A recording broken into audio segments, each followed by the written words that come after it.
Desde la creación de las universidades y hasta bien entrado el siglo XX, solo los hijos del poder accedían a las casas de altos estudios, que eran un instrumento esencial de control ideológico y garantizaban la continuidad del sistema, educando en los mismos valores de sus padres a los futuros dirigentes de un país al que consideraban una propiedad privada.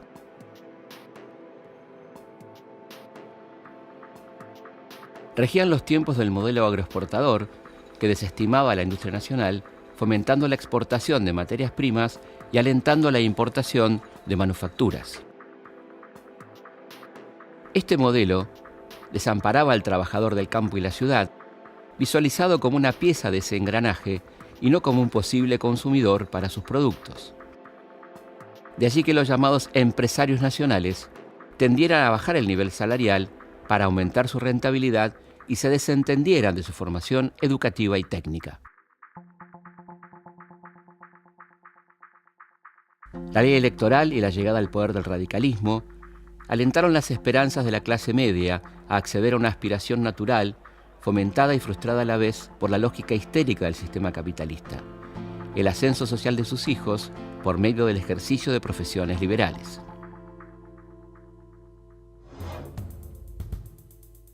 El sistema universitario vigente era obsoleto y reaccionario. Los planes de estudio estaban décadas atrasados. La lucha por el acceso de los sectores populares a la universidad en Argentina lleva más de 100 años. Las cátedras autoritarias, elitistas y anquilosadas del principios de siglo fueron sacudidas por el movimiento reformista de Córdoba. La reforma universitaria de 1918 impulsó la autonomía, el cogobierno y la libertad de cátedra y dejó pendiente para otras luchas venideras el tema central de la gratuidad. Las conquistas reformistas estuvieron vigentes con vaivenes durante los gobiernos radicales. Irigoyen, sobre el final de su primer mandato, garantizó su cumplimiento impulsando la fundación de nuevas universidades nacionales. El gobierno de Marcelo Torcuato de Alvear, representante de los sectores más conservadores del radicalismo, reinstaló entre 1922 y 1928 a algunos profesores reaccionarios expulsados por los reformistas, pero mantuvo formalmente la aplicación de los principios de la reforma.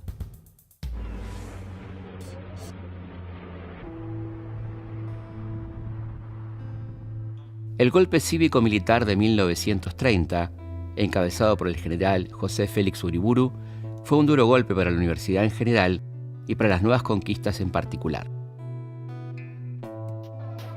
La tremenda crisis económica y social desatada en los Estados Unidos en octubre de 1929 afectó profundamente a una economía esencialmente agroexportadora como la Argentina, sumiendo la desocupación a gran parte de la población. La crisis dificultó aún más el acceso de los sectores populares a la universidad. Las batallas que se libraron por parte de los sectores medios, que podían seguir estudiando, se centraron en la defensa de las libertades básicas vulneradas por los gobiernos de la década infame. En 1935, una facción juvenil del radicalismo rompe con la conducción partidaria encabezada por Alvear. Plantea sus profundas diferencias ideológicas y denuncia la ruptura de la promesa de no participar en las elecciones mientras se aplicara el fraude sistemático. Así nacía la Fuerza Orientadora Radical de la Juventud Argentina, impulsada por intelectuales como Arturo Jaureche, Homero Mansi y Raúl Scalabrini Ortiz. Serán los muchachos de Forja los primeros en plantear seriamente la necesidad de la gratuidad de los estudios universitarios.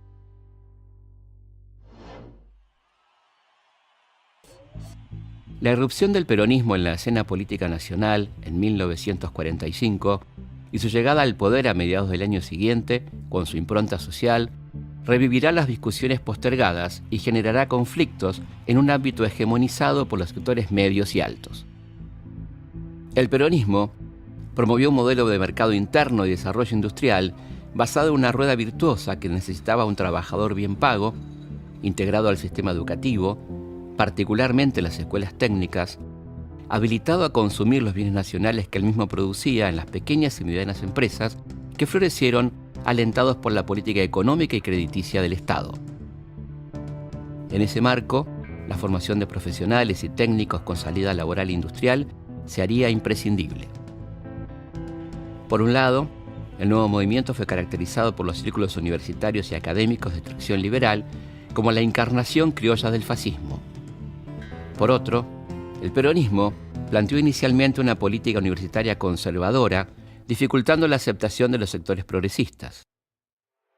Habrá huelgas y protestas estudiantiles a lo largo y ancho del país y universidades nacionales serán intervenidas. Faltaban décadas para que obreros y estudiantes pudiesen marchar unidos hacia adelante, como decía una de las consignas del Cordobazo de 1969, y prevalecía por entonces una incomprensión mutua entre el ambiente estudiantil y el sindical. Durante el primer peronismo se intentó conciliar el proyecto productivo y de desarrollo expresado en los planes quinquenales. En ese contexto, fue aprobada en septiembre de 1947 por el Congreso Nacional la Ley 13.031. Desde la añeja Ley Avellaneda de 1885, el Estado no se preocupaba legalmente de los estudios universitarios. Esta nueva ley universitaria pretendía poner la formación académica y científica al servicio del progreso y la justicia social de la nueva Argentina. Promueve las becas para los estudiantes que las necesiten, financiadas por un nuevo impuesto sobre las rentas aplicable a los sectores de mayores ingresos para financiar los estudios superiores. Se crea el Ministerio de Educación y el Consejo Nacional Universitario. También se recortaban los alcances de la reforma, como la representación estudiantil en el Consejo Superior y la elección de rectores, lo que incrementó los niveles de conflictividad. Se impulsó decididamente la creación de centenares de escuelas técnicas y escuelas talleres en todo el país.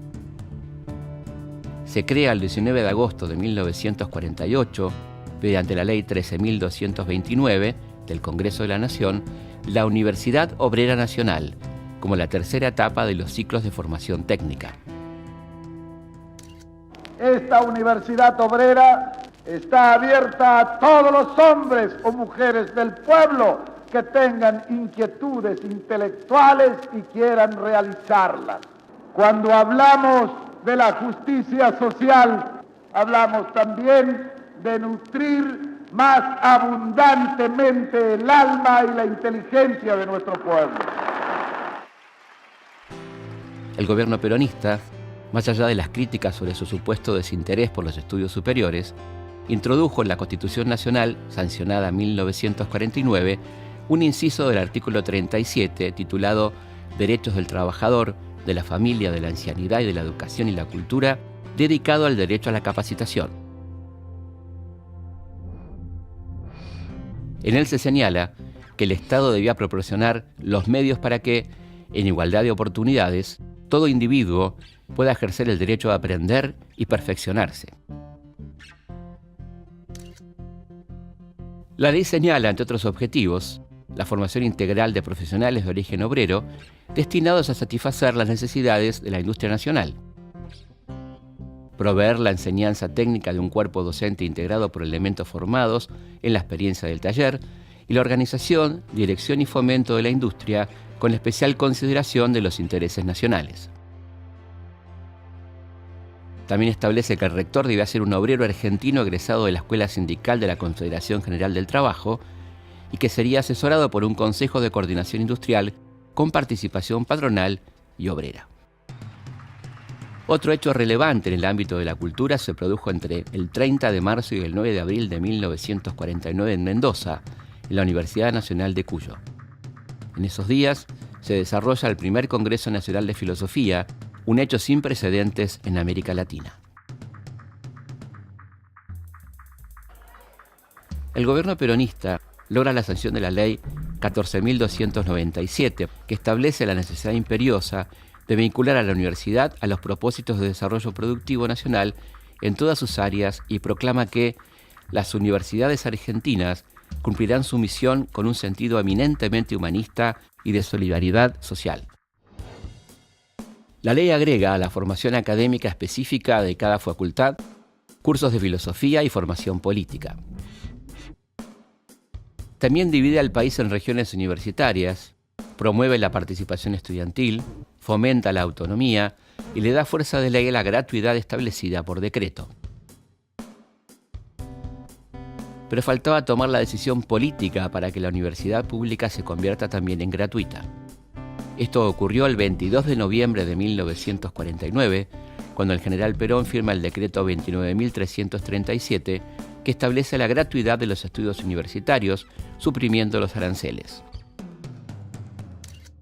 Deseo anunciar que desde hoy quedan suprimidos los actuales aranceles universitarios, en forma que tal enseñanza sea absolutamente gratuita y al alcance de todos los jóvenes argentinos que anhelen instruirse para bien del país. En sus considerandos, se le otorga al Estado el rol fundamental para poner a disposición de la población todos los medios para cimentar las bases del saber, fomentando las ciencias, las artes y la técnica en todas sus manifestaciones y garantizar el acceso de todos los sectores a los distintos niveles de la enseñanza. En 1953 se dio un paso más en la ampliación del acceso a los estudios superiores, suprimiendo el examen de ingreso. A la llegada del peronismo al gobierno, el presupuesto de las universidades era de 48 millones de pesos y en 1954 llegaba a los 400 millones. Se repararon todas las sedes de las facultades existentes y se inauguraron las de odontología, arquitectura y derecho. Fueron impulsadas las prácticas rentadas de los estudiantes y se abrieron comedores estudiantiles en la mayoría de las casas de estudio. Se abrieron facultades regionales en Buenos Aires, Santa Fe, Rosario, Córdoba, Mendoza, Bahía Blanca, La Plata, Tucumán y Avellaneda. La matrícula de las casas de altos estudios, que en 1945 era de 51.447 estudiantes, llegó en 1955 a 140.000, conformando la población universitaria más grande de América Latina. Se había ampliado el acceso a la universidad de los sectores populares, coherente con el proceso de integración social promovido por el peronismo, y los hijos de los trabajadores, por primera vez, ingresaban a las aulas, hasta entonces limitadas a los sectores medios y altos.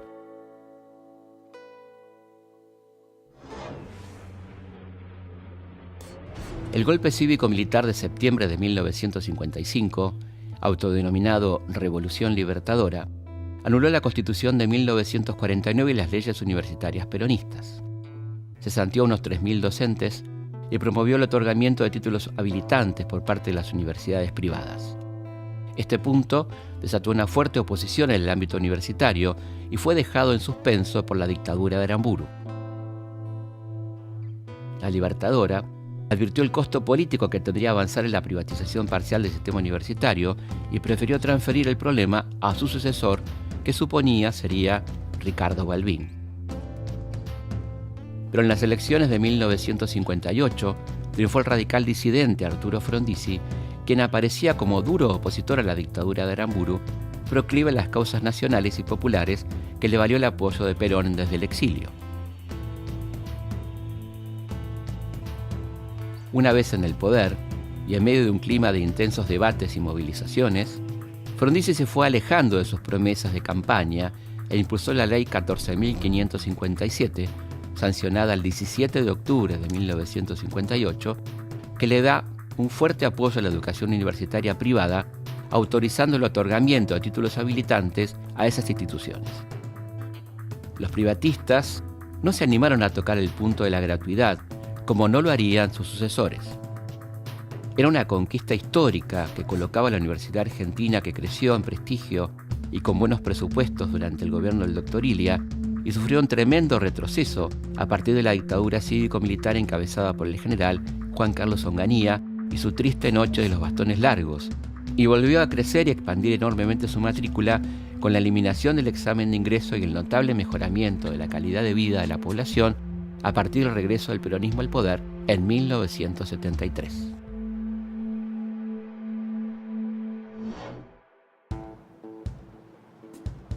La dictadura cívico-militar de 1976 reimplantó el examen de ingreso suprimió carreras e impuso un régimen de terror que se reflejó en las universidades con drásticos cambios de estudios, el secuestro y desaparición de centenares de docentes y alumnos.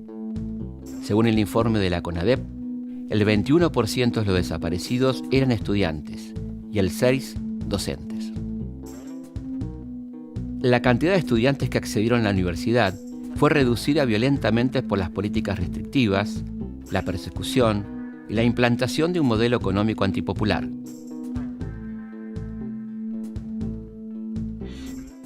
Mientras que en 1974 habían ingresado 127.000 personas, en 1977 la cifra descendió a 43.000.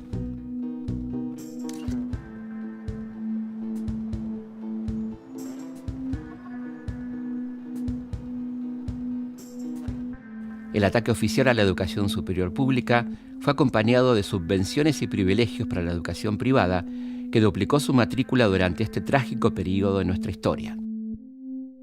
La dictadura de Videla y Martínez Dios se animó a arancelar los estudios superiores.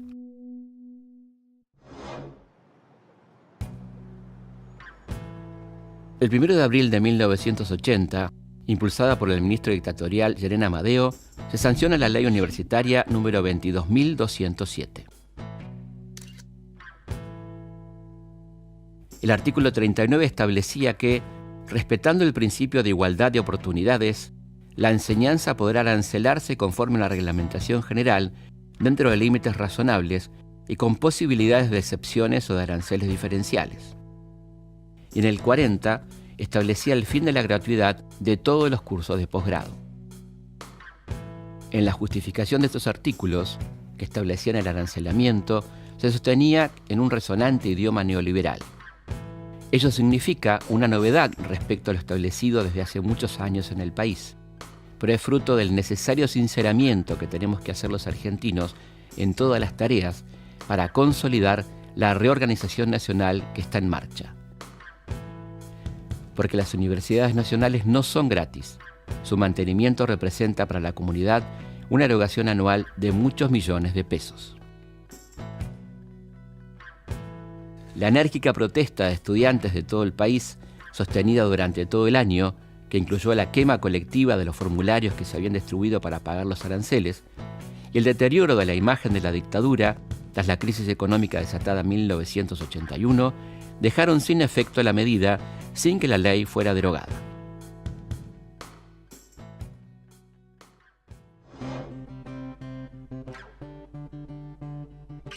Con el retorno a la democracia, el gobierno de Raúl Alfonsín restableció la gratuidad y eliminó los exámenes de ingreso y estableció el ciclo básico común.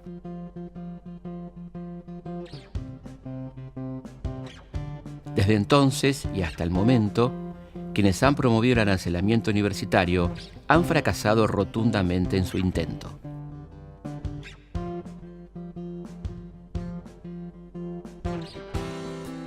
Nuestra sociedad siente esta conquista como definitiva y el sistema universitario estatal argentino es uno de los pocos que garantiza el acceso gratuito a los estudiantes con una distribución regional que permite el ingreso de alumnos de los distintos puntos del país. Los desafíos del presente incluyen sostener y profundizar aquella conquista lograda en 1949, que constituye, junto con la reforma universitaria de 1918, los pilares de una universidad pública, gratuita, autónoma y de calidad, base imprescindible para cualquier proyecto de desarrollo social, científico y cultural técnico de nuestro país. Pueden los hombres humildes del pueblo ir a cualquiera de las universidades argentinas donde recibirán el mismo tratamiento, sean ricos, sean pobres, sean hijos de poderosos o sean hijos de humildes hombres del pueblo. La cultura, que es el pan del espíritu y el pan de la inteligencia, no se le puede negar a ningún hombre del pueblo en un país que se sienta civilizado.